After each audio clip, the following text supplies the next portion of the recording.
Hey guys, and welcome to the video. We're going to be talking about the new leadership takeover of DC, James Gunn and Peter Safran, although this video is going to predominantly focus on James Gunn and his involvement with DC so far. So sit back and strap in as we deep dive headfirst into a DC story. But before all of that, guys, make sure you hit that subscribe button, hit that like button, and stay up to date with all the movie news we have going on around here.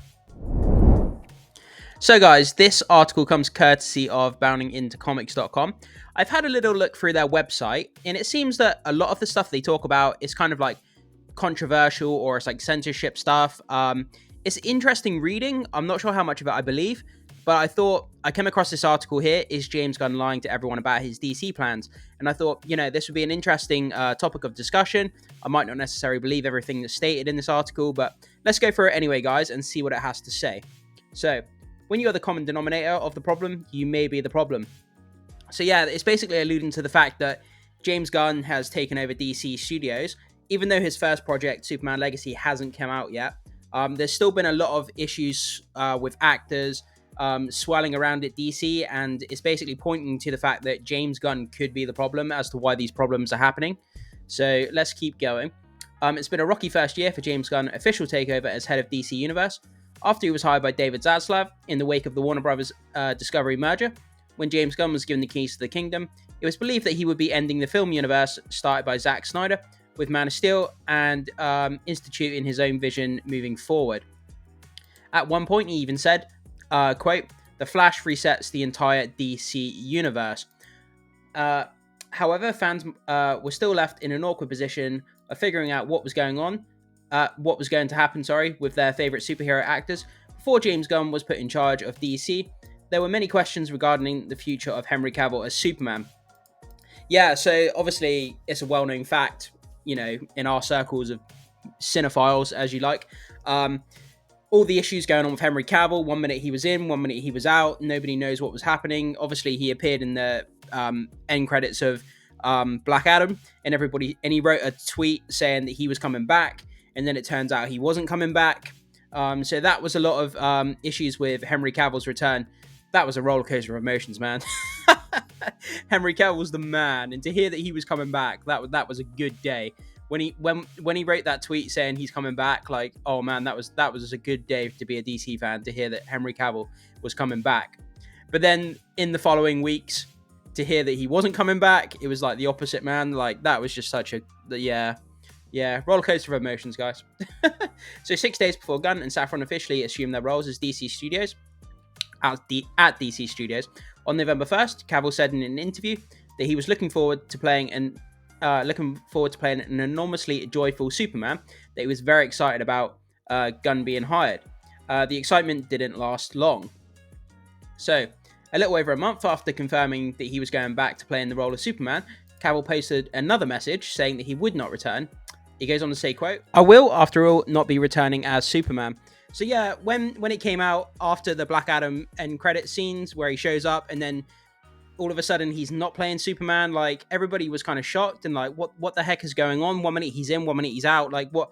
Like, who's making these decisions? And it's just crazy giving Henry Cavill the runaround, because not bringing him back will be one of the biggest upsets in cinematic history when we look back in years to come, I think, because he's such a fantastic actor in the role, and not making a Man of Steel 2 is just, a crime against superhero movies as far as I'm concerned. But anyway, so, quote, "After being told by the studio to announce my return back in October, prior to their hire, this news isn't the easiest, but that's life. The changing of the guard is something that happens. I respect that. James and Peter have a universe to build. I wish them and all involved with the new universe the best of luck and the happiest of fortunes," he added. Yeah, that's a really classy response. That's a great thing to say. He didn't come out and bash them. He didn't come out and like throw his toys out of the pram. Really nice, classy kind of response to what's happened. Would we expect anything less from Henry Cavill? Not really. But yeah, such an unfortunate thing to happen to him. But he's going on to do his Warhammer series, I believe. So seeing him in Warhammer, that would be absolutely insane. I cannot wait for that, guys. So some people argue that Henry Cavill was misled in a conversation into believing he was coming back when he initially made the statement that he was returning. Even James Gunn said as much as telling the Hollywood Reporter, quote, "I like Henry. I think he's a great guy. I think he's getting dicked around by a lot of people, including the former regime at this company." It became accepted narrative that Henry Cavill had to go because, in the words of James Gunn, they needed a new direction and new Superman. Specifically, Gunn wanted someone a bit younger who could more than likely play the role for the next several years moving forward. I don't see why Henry Cavill couldn't. I mean, like, you know, he could play it for the next 15 years easy.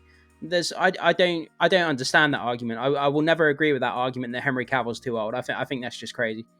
So Lawrence here on Twitter says, James Gunn, when you show us the movie coming out, will you explain why Cavill was getting recast, please? And James Gunn responded to him saying, as I said yesterday, it's very simple. He's different. He's a different age. So yeah, James Gunn was looking for someone younger. I kind of get it to a point, but I don't like. Why would you just go younger? You've got Henry Cavill. You've got this golden kind of, you know, poster child for Superman, Henry Cavill, like the best guy who's ever played the role, in my opinion. Just sat on the shelf. Like, why would you not use him?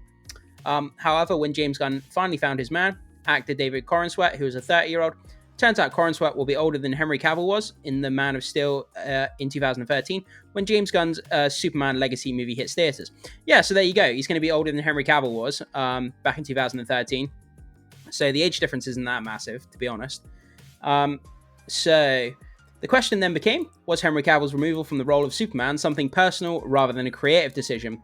That's been a massive lot of discussion going on in comic book circles for the last few years. You know, like, is it like a financial thing, like having a younger actor playing the role for a longer period? So, you know, you can have, was that the reason, or was it like a personal vendetta that people didn't like Henry Cavill at the studio? Obviously, being fans, we're never going to be privy to that kind of information. We can speculate, and yeah, that's kind of all we can do. So enter The Rock. In the wake of the box office failure of Black Adam in October of last year, narrative was crafted that blamed Dwayne Johnson for all of DC's problems, because Johnson envisioned having his character go face-to-face with Henry Cavill's Superman, to the point Cavill appeared in the film as a mid-credits cameo.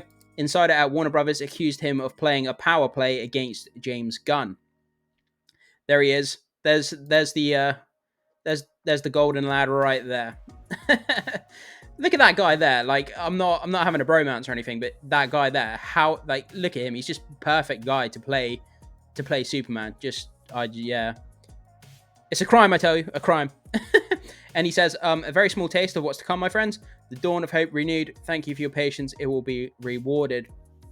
Imagine getting told that you're coming back to play Superman, only to be told in the following weeks that, oh no, sorry, we got it wrong. You're not. Like, oh, you would be absolutely devastated, wouldn't you? You know. According to Variety, Johnson reportedly made a plea to David Zaslav to keep Henry Cavill around so that his dream could be fulfilled. This infuriated Warner Brothers executives behind the scenes, who began to feed information to the media that buried Dwayne Johnson as egotistical and someone who was trying to get over people's heads to change the culture of DC. Johnson was slammed for daring to go to Zaslav directly rather than through a series of middlemen. Some people went as far as to blame Johnson for the failures of not only Black Adam but Shazam, Fury of the Gods, after he reportedly declined to appear in the film as a cameo. Johnson recently pointed the finger at the regime change at Warner Brothers for the fact that his Black Adam project and vision for DC died. Yeah, he did an interview. He did an interview in which he was saying that the changeover at Warner Brothers and the whole COVID timing of the film kind of upended the movie, basically. So when asked about it by Kevin Hart, actually, instead of reading this, guys, we've got a little video down here. I can just play it for you guys. So here we go, guys. This is the reason that Dwayne Johnson is saying that Black Adam failed. So here. Let's get back to the point. Black Adam, big opening, huge. Yeah. By the way, the thing that's crazy about it being so fucking big, your fan base is engaged, everybody's engaged. You make an announcement, and your announcement is talking about, hey, we're not going to continue the world of Black Adam, right? Yeah. For me, I'm curious. I want to know why, especially when there's such a successful opening. You seem to have the appetite from your fan base for more. What's the reason or the reasons for the stopping of Black Adam? I think that Black Adam got caught in a vortex of new leadership. And at that time, as we were creating Black Adam, developing it, shooting Black Adam, we got knocked down a little bit because of COVID and the shutdowns, got back up.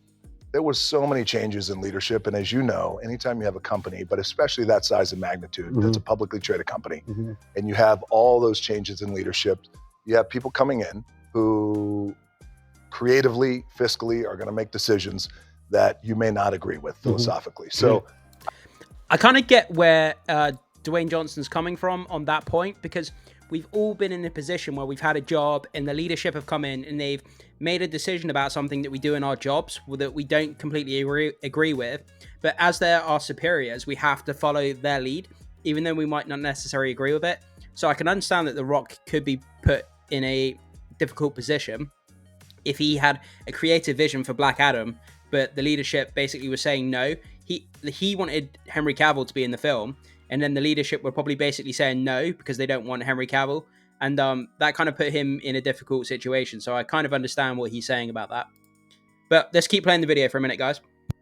I think Black Adam was one of those movies that got caught in that web of new leadership. And, you know, that will always be one of the biggest mysteries, I think, not only for me and us on our end, but also throughout our business, because that's a Kevin question. But that was a question out of Wall Street. That was a question out of Hollywood. That was a question like, wait a second. So yeah, I'll just stop it there, guys. So yeah, he's basically just pointing the finger at the Warner Brothers and just basically saying that it's a mystery as to, you know, what they did with the movie. He didn't really understand it. He was in a difficult position. They made choices he didn't agree with. And I think a lot of us, like I was saying, guys, we've been in jobs where that's happened, and you know, there's not much we can do about it at the time. We kind of have to make the best of a bad situation sometimes. Whether he's just making an excuse or whether it actually happened, well, we're never going to know. But that's his take on it at the moment. So it was easy to disregard the concerns of The Rock, as he and Cavill share the same agent. Many saw it as a last-ditch effort to save Zack Snyder's universe, which had become very polarizing over the last few years. Yeah, to say the least. Obviously, there's been so much, you know, back and forth arguing between people about the Snyderverse. And Snyder's been held up as this kind of, you know, like almost like God figure in the kind of comic book circles of DC. You know, people just look at Zack Snyder, DC. He's kind of heralded as the kind of the hero of DC, and I think he's going to be looked at that way for the next few years still, especially with him restoring the Snyderverse. Restoring the Justice League movie, I should say. Sorry. To this day, people are furious that the Warner Brothers released the 4-hour cut of Zack Snyder's Justice League on HBO Max back in 2020.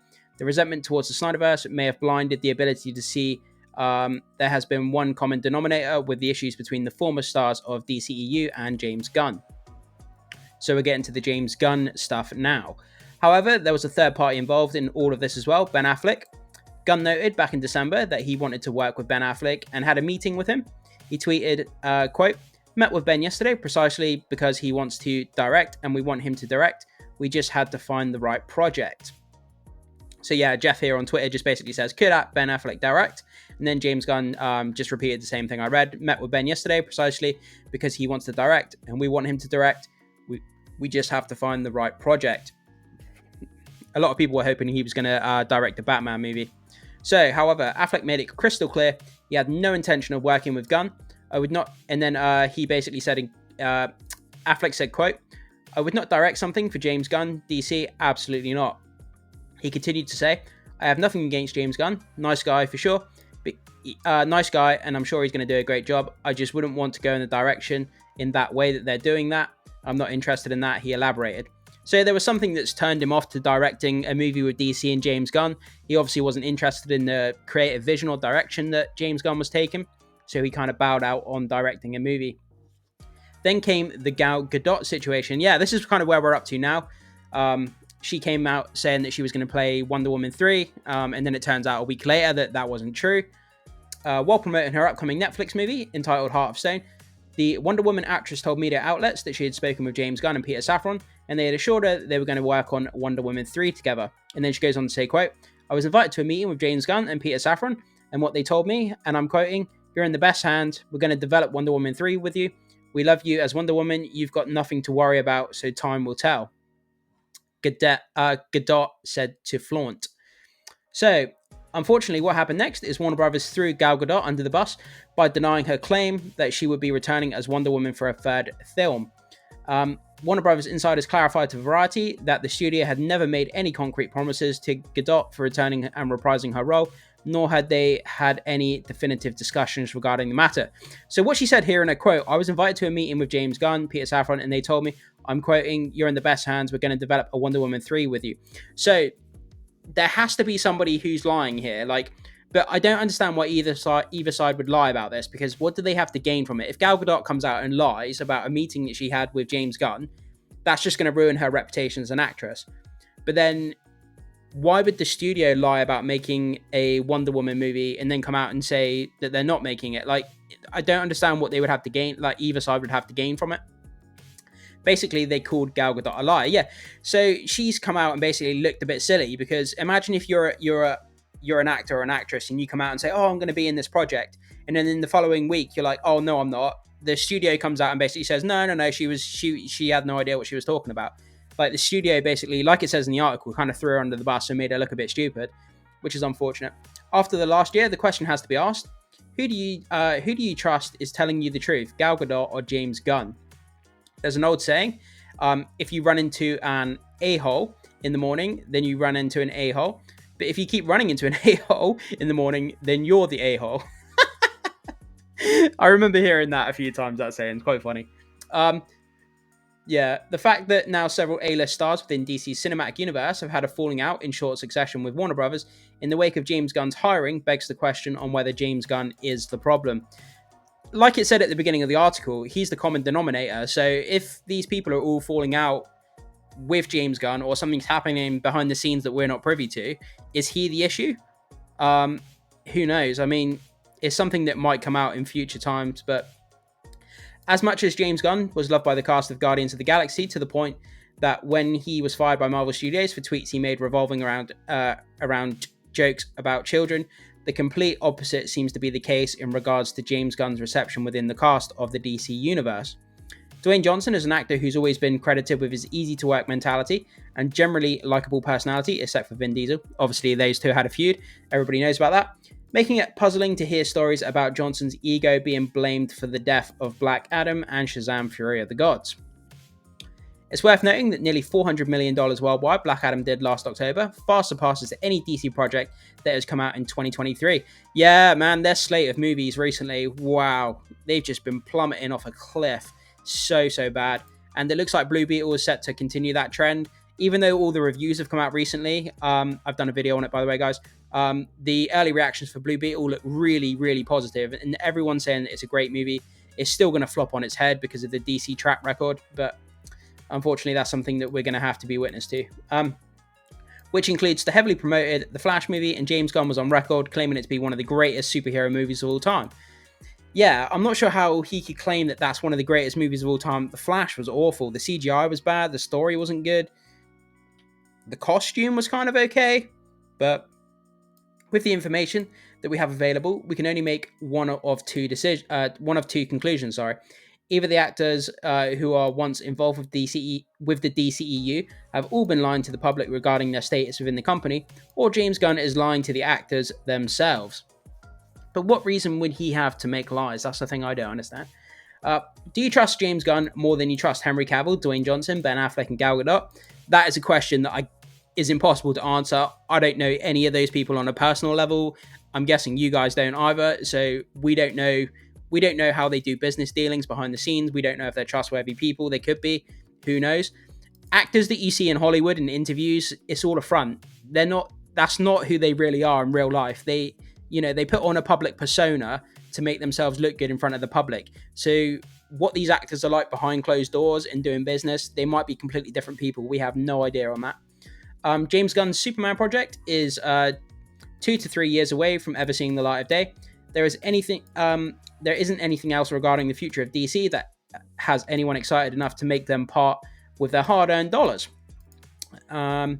The Zack Snyder universe was not the answer for Warner Brothers' hope of rivaling the Marvel Cinematic Universe, but whether James Gunn is the solution to the problems or is the cause is still yet to be determined.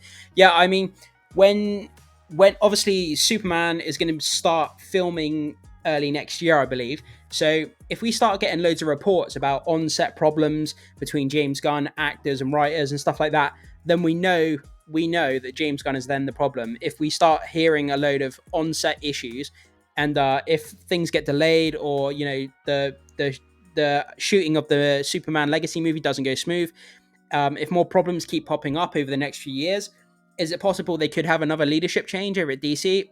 That possibly could happen if James Gunn is the problem. Obviously, guys, this is all speculation. Nobody knows if this is true. This article, the person who wrote this obviously has opinion from a certain point of view. I get that. I don't necessarily agree with everything that it says. Obviously, like I say, we're not privy to what goes on behind the scenes. So all we can do is keep looking forward and hope that these problems don't keep arising with DC, because we need it to run smooth, especially with Superman Legacy coming out and the reboot of the DCU. Hopefully all the movies come out smooth, people start supporting DC, and we want to see the growth, and we want to see the DC universe become profitable over the next few years. That's the hopes anyway. But yeah, guys, so that was a bit of a long-winded video here, just talking about kind of the backstory of DC and what's been happening around James Gunn with it recently. I hope you guys found it kind of informative about DC. Jump down to the comment section. Let me know what you think about this article. Do you think James Gunn is lying, or do you think it's just kind of internal problems because of the switch over in leadership? Let me know what you think, and I will see you soon.